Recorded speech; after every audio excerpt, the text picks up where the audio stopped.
जी हम बात कर रहे हैं क्या खबर है। केंद्रीय कैबिनेट ने नई शिक्षा नीति को मंजूरी दे दी है। इसमें कई बड़े बदलाव किए गए हैं। साथ ही मानव संसाधन विकास मंत्रालय का नाम बदलकर भी शिक्षा मंत्रालय कर दिया गया है। बिल्कुल नए सिस्टम में जहां 10+2 का पैटर्न बदल दिया गया है, वहीं कला, साइंस और कॉमर्स की बंदिशों को भी खत्म किया गया है। अब साइंस के स्टूडेंट आर्ट की भी पढ़ाई कर सकते हैं। साथ ही अब बीच में पढ़ाई छोड़ने पर ड्रॉप नहीं माना जाएगा, बल्कि वक्त के ड्यूरेशन के हिसाब से सर्टिफिकेट, डिग्री और डिप्लोमा दिया जाएगा। जी हाँ, तो बड़ी खबरें हैं। ये वो खबरें हैं जो सीधे सीधे उन नौनिहालों से जुड़ी हुई हैं जो पढ़ाई कर रहे हैं, उन युवकों से, युवतियों से जुड़ी हुई हैं जो शिक्षा के क्षेत्र में आगे बढ़ने की कोशिश कर रहे हैं। और इस नई शिक्षा नीति को लेकर हमारे संवाददाता यतेंद्र शर्मा ने केंद्रीय मंत्री प्रकाश जावड़ेकर से बात की। नई एजुकेशन पॉलिसी को कैबिनेट ने मंजूरी दे दी है। 34 साल के बाद शिक्षा नीति में बदलाव हुआ है। हमारे साथ हैं कैबिनेट मंत्री प्रकाश जावड़ेकर जी।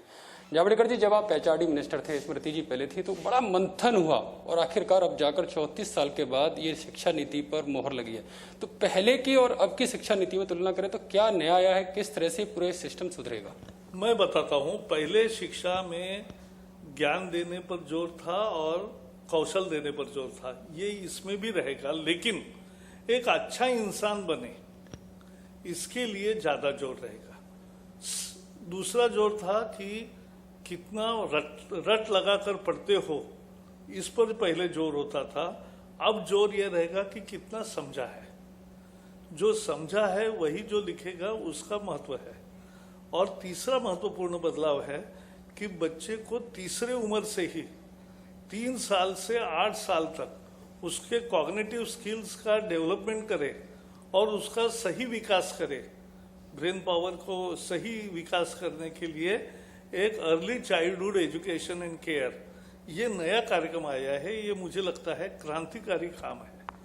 दुनिया के चंद देशों में है, लेकिन बहुत अच्छा सफल है और ये यहाँ भी सफल रहेगा, क्योंकि ये एक नई कंसेप्ट आ रही है। लोग आंगनवाड़ी में जाते हैं, गरीब बच्चे, तो आंगनवाड़ी भी अब बदलेगी एक खेल खेल में सीखने की। और सीखने में पाठ्य किताबें या पेन, पेंसिल, नोटबुक या परीक्षाएं नहीं होगी, लेकिन 8वें साल तक वो खेलते खेलते सीखता रहेगा और सीखते सीखते खेलता रहेगा। ऐसा वो रचना है। तो ये बहुत महत्वपूर्ण। खेलते खेलते वो सीखेगा। लेकिन कुछ शिक्षाविद हैं जावड़ेकर जी, जिन्होंने सवाल उठाया है कि कोरोना महामारी चल रही है, तो ऐसे में इतनी जल्दी क्यों इसको लेकर आए? डिजिटल कक्षा की बात कर रहे हैं, लेकिन जो पारंपरिक कक्षा हैं, क्या उनका स्थान ले पाएंगे डिजिटल? ऐसा है, डिजिटल ये कभी विकल्प नहीं है, यह एडिशन है। तो डिजिटल भी होगा और टेक्नोलॉजी के सहायता से भी शिक्षा रोचक बनेगी, सुंदर बनेगी, समझने जैसी बनेगी। और उसके साथ साथ जो शिक्षक है क्लासरूम में वो भी रहेगा, वो भी सिखाएगा। तो इससे शिक्षा का माहौल ज्यादा अच्छा बनेगा।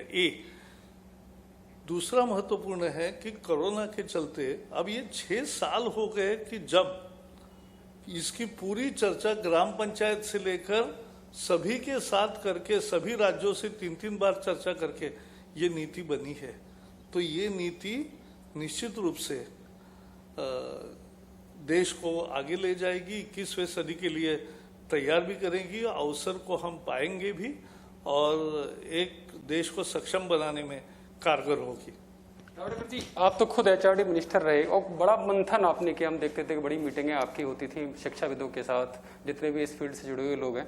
लेकिन जो शिक्षाविद कई सारे वो आरोप लगा रहे कि जिस तरह से जो बाहर के विश्वविद्यालय हैं, यूनिवर्सिटीज हैं, उनको आने का जो रास्ता मिलेगा यहाँ पर, तो उससे व्यापारीकरण को बढ़ावा मिलेगा। और आप खुद जब अपोजिशन में होते थे तो इसका विरोध करते थे। ये सही नहीं है। आज भी हमने जो कहा था उस समय, वो हमारा स्थायी समिति के रिपोर्ट में लिखा है, वही है कि जो 100 एकदम नंबर 1 के 1 से 100 तक जो यूनिवर्सिटीज है उन्हीं को परमिशन है, बाकी लोगों को नहीं है। और ये कमर्शियलाइजेशन नहीं है।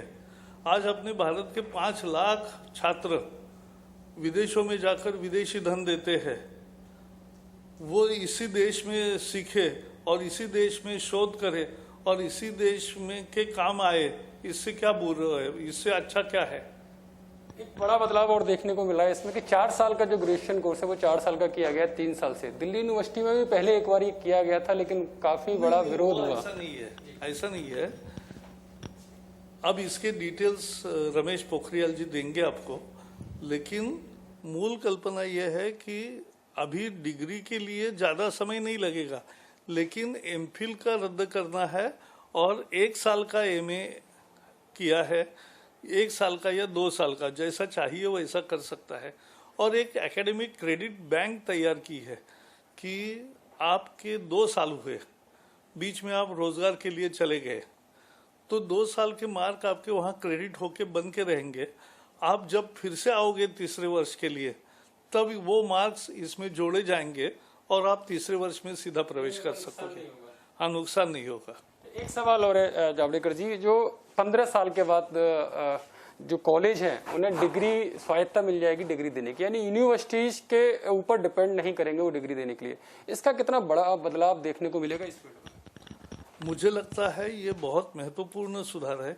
ऐसे अनेक चीजें हैं और अभी एक एक करके, कल तो शिक्षा नीति मंजूर हुई है, अभी नोटिफिकेशन निकलेगा, उसका नाम बदलेगा, शिक्षा मंत्रालय होगा, उसके बाद एक जो कदम है, कुछ शुरू हुए हैं, कुछ शुरू होने वाले हैं, तो एक टाइम टेबल के अनुसार चलते जाएंगे। लेकिन आपको 1-2 साल में सारी स्थिति सुधर गई और एक अच्छी शिक्षा के आगे हम देश बढ़ रहा है, ये सब देश को समझ में आएगा। और इस बीच हमारे सहयोगी सुमित हमारे साथ जुड़ गए हैं इस पर ज्यादा बातचीत करने के लिए, और इसके साथ ही ये भी बता दें कि मनु शर्मा हमारे साथ जुड़ रहे हैं राजस्थान से, हमारे सहयोगी।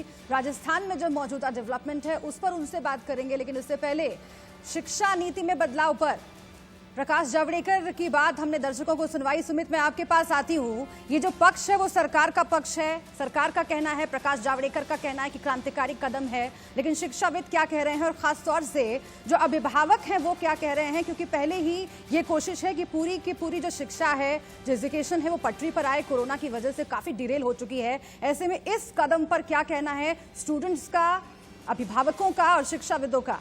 सुमित।